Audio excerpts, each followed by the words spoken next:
Question number 3 कह रहा है कि 35 घात के द्विपद का और 100 घात के एक पदी का एक एक उदाहरण दे। तो यहाँ पर आ गया है, यहाँ पर 35 घात के द्विपद और यहाँ पर आ गया एक पद। तो द्विपदी, एक पदी, त्रिपदी, अनेक पदी का परिभाषा लिखवाया गया है।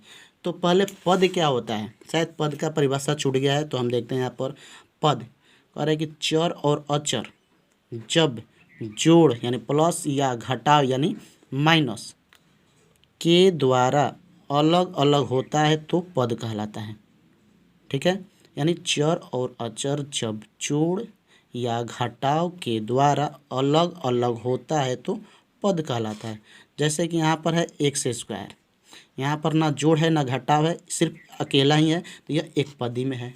यहाँ पर दिया एक्स प्लस वाई, यानी प्लस बीच में आके इसको एक अलग भाग और यहाँ पर भी एक अलग भाग में बांट रहा है, यानी ये द्विपद में हो जाएगा।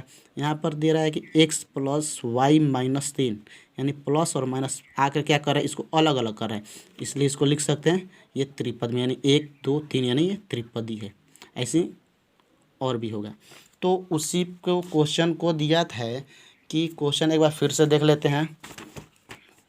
कह रहा है कि 35 घात के, यानी जिसका घात 35 हो उसे द्विपद का, और 100 घात के, यानी जिसका घात 100 का हो, 100 घात वाला हो, वह एक पदी का एक एक उदाहरण देना है।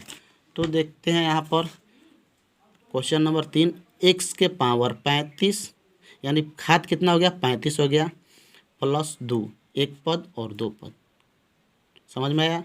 यानी इसको हम कई प्रकार से लिख सकते हैं। एक्स के जगह पर कोई भी चर पद लिख सकते हैं, यानी वाई भी लिख दिया, वाई के पावर 35 प्लस 2, या फिर जेड के पावर 35 माइनस 1, कुछ भी लिख सकते हैं। दो पद में लिखना है और उसका घात कितना होना चाहिए, 35, बस। उसके बाद कह रहा है कि 100 घात के एक पद में लिखना है।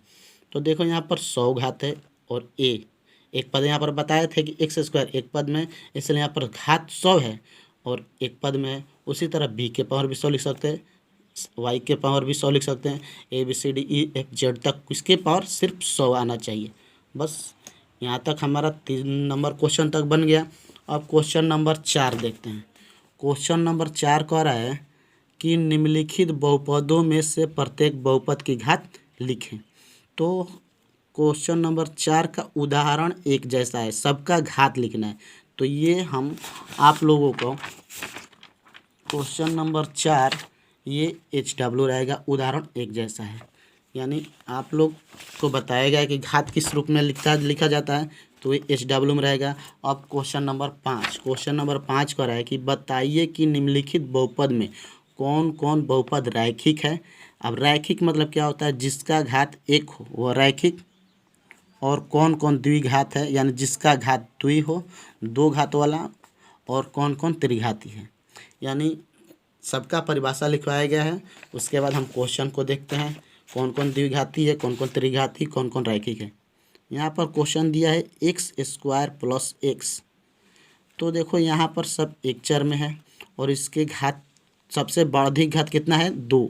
यहाँ पर कुछ नहीं घात है तो 1, यहाँ पर है 2, तो इस बहुपद का घात सबसे अधिक जो होता है वही कहलाता है। यहाँ 2 है, ये द्विघाती बहुपद है।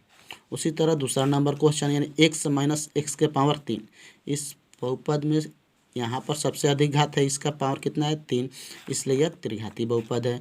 फिर तीसरा नंबर क्वेश्चन कह रहा है कि वाई प्लस वाई के स्क्वायर प्लस 4, यानी यहाँ पर देख रहे हैं वाई के पावर 1, यहाँ पर 4 के पावर 2, सॉरी वाई के पावर 2, और यहाँ पर 4 के पावर कुछ नहीं होता है तो 0 होता है, यानी अचर पद के घात कितना होता है, 0 होता है। तो देख रहे हैं कि यहाँ पर सबसे अधिक कितना है, 2 है, तो ये क्या कहलाएगा, द्विघाती। चौथा नंबर क्वेश्चन कह रहा है कि 1 प्लस एक्स, यानी यहाँ पर 1 तो अचर पद है, एक्स के पावर कुछ नहीं है तो 1 है, इसलिए क्या कहलाएगा, रैखिक। फिर कह रहा है कि 3t, यानी 3t कुछ नहीं है तो 1 है, इसलिए ये भी क्या कहलाएगा, रैखिक। फिर यहाँ पर आर स्क्वायर है, यानी 2 आ गया, घात कितना हो गया, 2, तो द्विघाती। यहाँ पर है 7x के पावर 3, इसलिए क्या हो जाएगा, त्रिघाती। तो आशा करते हैं कि सब क्वेश्चन को समझ में आ गया है। फिर भी अगर क्वेश्चन समझ में नहीं आया है तो जो समझ में नहीं आए तो मेरे व्हाट्सएप पर पूछ सकते हैं। कोई भी क्वेश्चन, चाहे जिस सब्जेक्ट का क्वेश्चन समझ में नहीं होगा, उस सर से आप व्हाट्सएप पर उनके व्हाट्सएप नंबर पे आप एसएमएस और क्वेश्चन नंबर डाल सकते हैं, चैप्टर क्वेश्चन नंबर डालकर पूछ सकते हैं। धन्यवाद।